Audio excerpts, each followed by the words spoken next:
মই তৈলিক্য সোণোৱালে কৈছোঁ। আপোনালোকে মোক পাহৰি গৈছে, কাৰণ মই বহুত দিন আপোনালোকৰ মাজলৈ অহা নাই। আপোনালোকৰ বাৰু মনত আছেনে?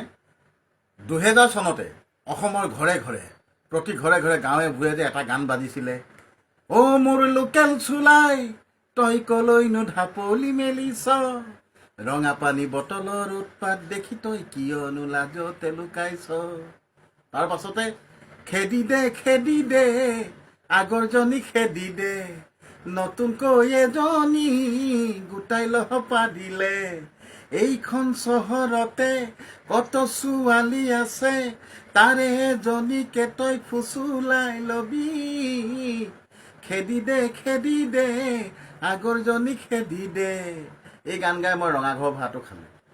তাৰ পাছত যেতিয়া অসমত মৰমজান আহি গ'ল, যেতিয়া মৰমজান কিছু চুপাৰহিট হৈ গ'ল, লগে লগে মই তৈলিক্য সোণোৱালে তাৰ ডুপ্লিকেট মাৰি পঠিয়াই দিলোঁ, গৰমজান। টেনচন বাঢ়ি গ'লে চুলাই খাবা, চুলাই খাই বমি হ'লে নকৰিবা। আমাৰ গাঁৱৰ যোগেশ্বৰ ইলেক্ট্ৰিক খুঁটাত কোৱাটাৰ বটল মাৰি ফালি দিলে, ঠাং। বটল ভাগি গ'লে পেলাই দিবা পিছে, নিচা ফাটি গ'লে অ' মোৰে যোগেশ্বৰ ৰাতি শুব জানো পাৰিবা। তাৰ পাছতে অসমৰ ৰাইজলৈ মই আগবঢ়াই পঠিয়ালোঁ, ললিতী জীয়েকে কলেজলৈ আহে যায়, মণ্ডল পুতেকে বাটত ধৰি চুমা খায়। মনত পৰিছেনে বাৰু? তোৰো মনে গ'লে মোৰো মনে গ'লে, কি কৰিব কলিতাৰ কোলে।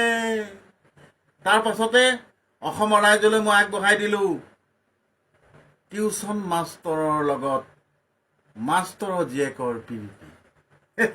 আপোনালোকে হয়তো টিউচন কৰিবলৈ ঘৰত মাষ্টৰ লগায়। এনেকুৱা ঘটনা আজিলৈকে ঘটা নাই আৰু নঘটক, কিন্তু ঘটিলে কি হ'ব পাৰে? কেনেবাকৈ যদি টিউচন কৰা ছোৱালীজনীৰ লগত যদি টিউচন মাষ্টৰজনৰ লিলিমাই ঘটে, হিয়া বিয়া নিয়া ঘটি যায়, তেতিয়া কি ঘটিব পাৰে বাৰু? সেই তাকে কল্পনা কৰি মই ৰাইজৰ মাজলৈ পঠিয়াইছিলোঁ, ঐ গুণ মাষ্টৰৰ জীয়েকৰ সমান অ' ভাল ছোৱালী নাই, অ' টিউচন কৰা মাষ্টৰটোকে তাই হেনো ভাল পায়, ঐ একে কোবেহে মেট্ৰিক পাছ কৰাৰ অ' চেহেৰা দেহে নাই, তাই লগতেহে লখেছ পুতেক মৰিলে ফেনাইল খায়। অ' হাই ঐ, এতিয়া ৰাইজ শুনকচোন, টংক চাই গুণৰ জীয়েকক কেনেকৈ অংক শিকায়। অ' হাই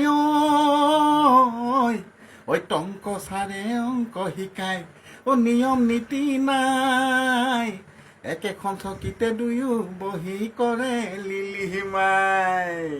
কিন্তু বাপেকটো সাংঘাতিক দেই। বাপেকে কিন্তু ইকৰা বেৰৰ মাজেদি মিদ্যাখন ভৰাই লৈ ফাকে চাই আছিলে।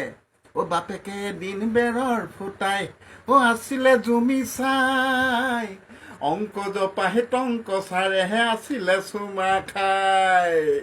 ঐ বাপেকে বোলেহে কোন কোটাছ টিউচন মাষ্টৰক ধৰ, ঘটনা বুজি টংক বোপাহে লং পেণ্ট কোচাহে মাৰিলে ভিৰাইলৰ। তাৰ পাছতে ৰাইজসকল, অসমৰ ৰাইজলৈ বহুত গান মই আগবঢ়াই দিলোঁ আপোনালোকৰ মাজলৈ। খুহুতীয়া ৰসেৰে মই আপোনালোকৰ মাজত সোমাই আছিলোঁ। মাজতে মই কেইদিনমান বিৰতিত আছিলোঁ, মই কিছুমান ঘৰুৱা সমস্যাৰ কাৰণে মই আঁতৰি আছিলোঁ, কিন্তু মই একেবাৰে আঁতৰি যোৱা নাই। আপোনালোকৰ মাজলৈ মই আকৌ ঘূৰি আহিছোঁ, আকৌ কমেডি সম্ভাৰ লৈ, পেৰডি সম্ভাৰ লৈ। এইবাৰ আপোনালোকৰ মাজলৈ পঠিয়াই দিবলৈ বিচাৰিছোঁ বন্ধন গোটৰ বাইদেউৰ বিলৈ। ৰাইজসকল, আপোনালোকে জানেই এতিয়া গাঁৱত কি ঘটিছে। গাঁৱে গাঁৱে মহিলাসকলৰ মাজত চলিছে বন্ধন গোট, আৰোহণ গোট আৰু কিবা কিবি নানা ধৰণৰ গোট। এই গোটৰ পৰা টকা লোৱাৰ কাৰণে ঘৰৰ গৃহস্থীজনৰ কি বিলৈ হৈছে ৰাইজসকল, তাৰে কাহিনী আপোনালোকৰ মাজত ক'ব বিচাৰিছোঁ মই। এইটো মোৰ চেনেল, আপোনালোকে এই চেনেলটো আপোনালোকে লাইক কৰিব, এই চেনেলটো ছাবস্ক্ৰাইব কৰিব, আপোনালোকে শ্বেয়াৰ কৰিব। আৰু সেইকাৰণে মই আজি আপোনালোকৰ মাজত প্ৰথমেই ক'ব বিচাৰিছোঁ এই বন্ধন গোটৰ বাইদেউসকলৰ বিলৈ। বাৰু ৰাইজসকল, এই বন্ধন গোটত যে বাইদেউসকল যে শুকুৰবাৰে বা বৃহস্পতিবাৰে বা মঙলবাৰে নিজৰ ঘৰৰ মানুহজনক যে ভাত পানী নিদিয়াকৈ কোনোবা আহিলে বুলি ক'লে যে দৌৰ মাৰে, কিয় দৌৰ মাৰে বাৰু কাৰোবাৰ ঘৰলৈ? কোনোবা এগৰাকী ঘৰত কিয় গৈ গোট খায়গৈ বাৰু? কোন আহিছে বাৰু সেইজন আহিছে ছাৰ। এই ছাৰজন কোন বাৰু আপোনালোকে জানেনে? মোৰ গীতৰ আকাৰে মই ক'ব বিচাৰিছোঁ, এতিয়া গাঁৱত বন্ধন গোটৰ যি প্ৰচলন, এই প্ৰচলনৰ কাৰণে গাঁৱৰ যিসকল চাকৰি নাইকিয়া কৃষক মতা মানুহ, তেওঁলোক বহুত বিপদত পৰিছে। তেওঁলোকে নিজৰ পৰিবাৰগৰাকীক সন্তুষ্ট কৰিবলৈ যাওঁতে হাজিৰা কৰি মৰিবলগীয়া হৈছে। বৃহস্পতিবাৰে বা শুকুৰবাৰে যদি পইচা নিদিয়ে, লগে লগে তেওঁলোকে ঘৰত হুলস্থুল লগায়।